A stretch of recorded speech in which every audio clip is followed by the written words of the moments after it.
Well anime की बढ़ती popularity और उसके एनिमे वॉचर्स के बढ़ते फेम को देखते हुए आजकल उन्होंने एक नया माइपा बनाया है जिसका नाम है सोलो लेवलिंग। वेल अभी तुमको सोलो लेवलिंग के बारे में नहीं पता है एंड उसकी पॉपुलैरिटी के बारे में नहीं जानते हो तो मैं तुमको बता दूं, पर उससे पहले ओपी फैंस प्लीज नीचे गाली मत देना क्योंकि सोलो लेवलिंग के सीजन 2 ने माय एनिमे लिस्ट में रैंक है 34 मोस्ट व्यूअर्ड एनिमे है in both Crunchyroll and high anime, जिसके नीचे वन पीस आता है। वेल अगर तुमको इससे भी नहीं पता चल रहा है कि पॉपुलैरिटी कितनी है तो तुमको इतना बता दूं कि 30 नॉमिनेशंस में आ चुका है एनिमे अवार्ड्स 2025, जिसमें ज़्यादातर वो जीत भी जाएगा जहाँ तक मेरे को लगता है। वेल पर तुम्हें आगे जिसके प्रीमाइसेस के बारे में नहीं पता है तो मैं तुमको बता दूं, पर उससे पहले तुमको क्यों नहीं पता उसके बारे में, मतलब देखने क्या आए हो तुम यहाँ पे। वेल अगर तुमको नहीं पता है तो मैं तुमको फ्री बता रहा हूँ कि इस एनिमे के वर्ल्ड में खुलते हैं बहुत सारे पोर्टल्स जिनको डंजन्स कहते हैं। इन डंजन्स के अंदर मॉन्स्टर रहते हैं जिनको अगर समय रहते हुए नहीं हराया गया तो वहां निकल आके हमको मार डालेंगे। वेल इन पोर्टल्स के मॉन्स्टर्स को मारने के लिए आते हैं हंटर्स जो एक ह्यूमन से ज्यादा स्ट्रांग होते हैं और जिनको हम स्केल करते हैं rank of SABCD basic RPG terms. Well अभी तक तो समझ ही गए होगे कि इस एनिमे में इतना फेमस क्यों है और इसका प्रीमाइसेस क्या है।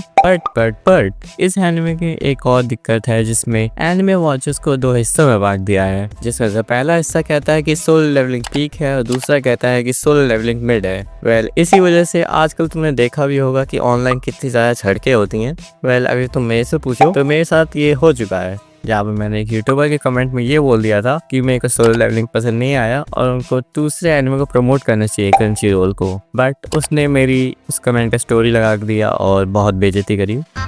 गजब बेइज्जती है।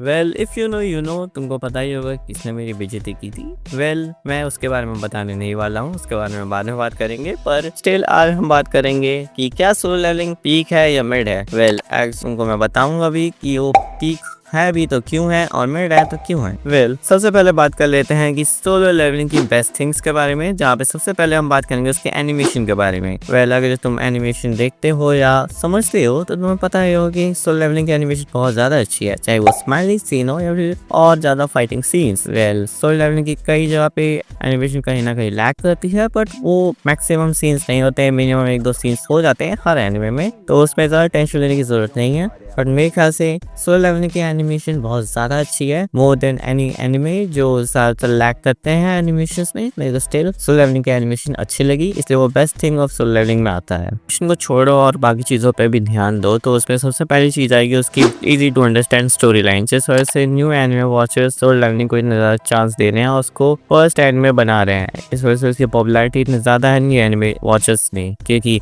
उसकी स्टोरी इतनी ज़्यादा कम्प्लेक्स नहीं है, लाइक अनलाइक जो जिसकी स्टोरी बहुत ज़्यादा कॉम्प्लेक्स हो जाती है। वेल वो एक अलग मास्टरपीस है, बट स्टिल जो सोलो लेवलिंग है उसकी स्टोरी लाइन बहुत ज़्यादा ही सिंपल है अकॉर्डिंग टू मी, जिस वजह से वो बहुत ज़्यादा इजी टू अंडरस्टैंड हो जाता है कुछ न्यू एनिमे वॉचर्स के लिए और उसको पॉपुलैरिटी वो दे रहे हैं। अभी तो सोलो लेवलिंग की बेस्ट थिंग के बारे में बात कर रहे हो तो तुमको उसके एक्शन सीन्स के बारे में बात करना बनता ही है, चाहे वो कोई सा भी एक्शन सीन हो, जैसे एगरिस की फाइट या फिर बिरू की फाइट, वो सारी फाइट अच्छी हैं चाहे तुम कैसे भी देखो। जो बहुत ज़्यादा फ्लैशी और बेस्ट सीन्स होते हैं और ज्यादातर उनका बिल्डअप भी बहुत अच्छा है। वेल अगर जो तुमको नहीं पता तो ये सीन बहुत ज्यादा अच्छे हैं, फ्लैशी में है तो जाके देख लेना, बहुत ज्यादा अच्छे हैं। वेल इन सब पॉइंट्स के बाद आती है सबसे अच्छी चीज जो सोलो लेवलिंग को बनाती है और वो है उसकी वॉइस एक्टिंग। लाइक लाजवाब best thing about Solo Leveling अगर जो तुम मेरे से पूछो तो वो उसकी वॉइस एक्टिंग ही है, चाहे तुम वो कोई सा भी सीन देख लो वो सारे ही अच्छे हैं।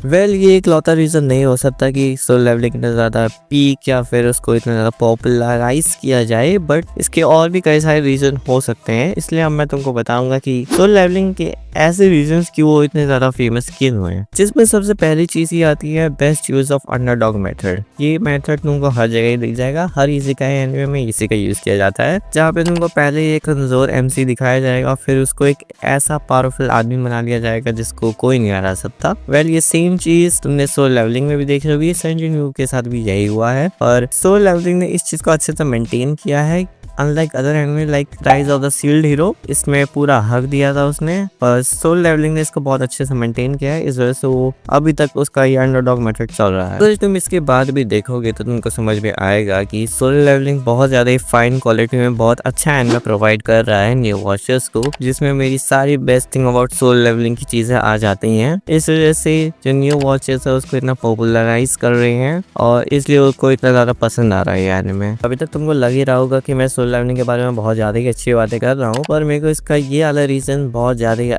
अजीब लगता है और दो कौड़ी का लगता है, जो आता है इस बात पर कि सोलो लेवलिंग को ज्यादा प्रमोशन मिल रहा है क्रंचीरोल द्वारा, क्योंकि जो एनिमेस और भी एनिमेस इस साल निकले हैं या पिछले साल निकले थे उनको इतना ज्यादा पॉपुलराइज नहीं किया जाता, ना ही उनका प्रमोशन किया जा रहा है। तुम ही देखो साकामोटो डेज, डांडाडान, फीरन या फिर अपोथरी स्टाइल, इसको कितनी बार तुमने एड्स में देखा होगा और कितनी बार तुमने सोलो लेवलिंग को एड्स में देखा होगा।